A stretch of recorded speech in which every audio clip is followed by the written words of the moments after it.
नमस्कार सभी को। मैं श्री गोपाल सत्संग मंडल से आज आपके साथ श्री नागपंचमी के विषय में कुछ जानकारियाँ बांटना चाहती हूँ। सबसे पहले कि हम नागपंचमी क्यों मनाते हैं, कब मनाते हैं और किस वजह से मनाते हैं। तो मित्रों, सावन मास के शुक्ल पक्ष की पंचमी को हम नागपंचमी का त्यौहार मनाते हैं।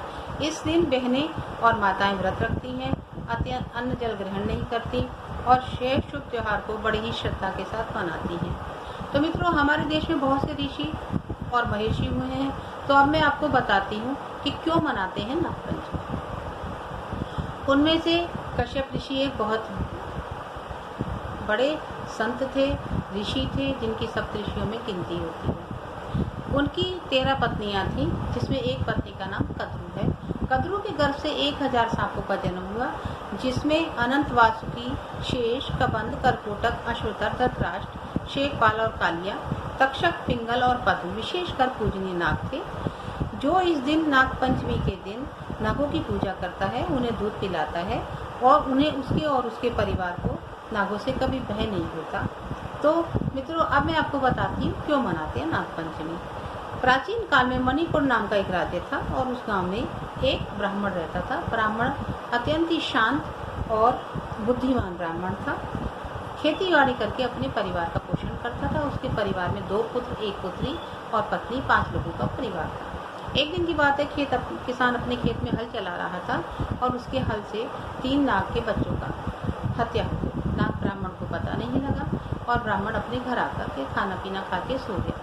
लेकिन शाम को जब नाग ने अपने बच्चों को देखा तो उसने निश्चय किया कि मैं इस ब्राह्मण के परिवार को समस्त लोगों को खत्म कर दूंगा। ऐसा सोच करके मैं नाग के ब्राह्मण के घर आया और आकर के उसके दोनों बेटों को और पत्नी और ब्राह्मण को काट खाया, जिससे उनकी मृत्यु हो गई। संयोगवश उस दिन लड़की दूसरे कमरे में सो रही थी और जब वह उठी तो उसने अपने माता पिता को बताया तो बहुत दुखी हुई। लेकिन उसने इसे भगवान का कोई सहयोग समझ करके अपने मन में धैर्य धारण करा।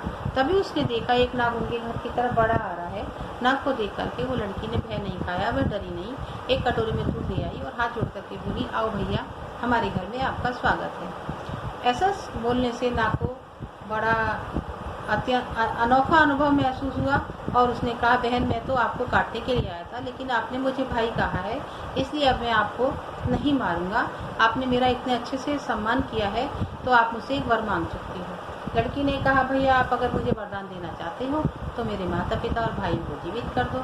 लड़की के व्यवहार से नाग इतना खुश हुआ कि उसने उसके माता पिता और भाइयों को जीवित कर दिया और उसको किसी प्रकार खूब धन के साथ उसकी मदद करी। स्कंद पुराण में भी एक कहावत है, स्कंद पुराण में भी बताया जाता है कि आज के दिन नागों के पूजा करने से भगवान शिव प्रसन्न होते हैं, आपको आशीर्वाद देते हैं, आपके घर के सारे कष्टों को खत्म करते हैं। तो कैसे करें नागपंचमी की पूजा? इसके लिए आप सुबह उठिए, नहा धो करके एक पाटे पर या दीवार पर नाग का चित्र चिपका दीजिए।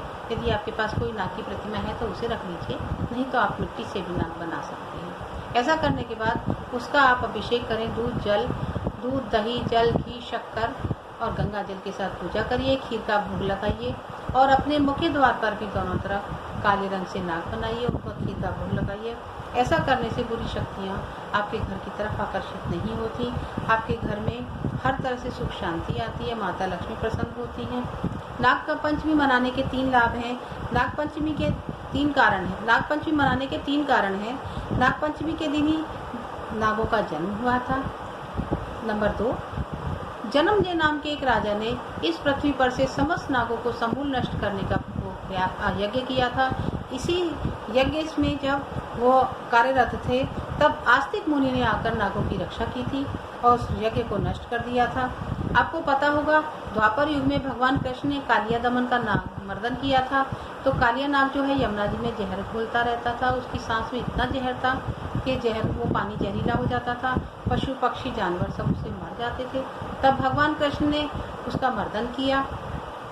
वो दिन भी नागपंचमी का दिन था और क्योंकि इसी दिन नागों की उत्पत्ति हुई थी, इसी नागपंचमी का दिन मनाया जाता है। धन्यवाद मित्रों। अगर आपको मेरी ये जानकारी आपको पसंद आई हो तो आप इसको लाइक करिए, शेयर करिए, मेरे चैनल को सब्सक्राइब करिए और आपको मेरी कहानी, मेरी ये जानकारी कैसी लगी कमेंट बॉक्स में लिख करके ज़रूर बताइए। जय श्री कृष्णा, जय श्री कृष्णा, जय श्री कृष्ण।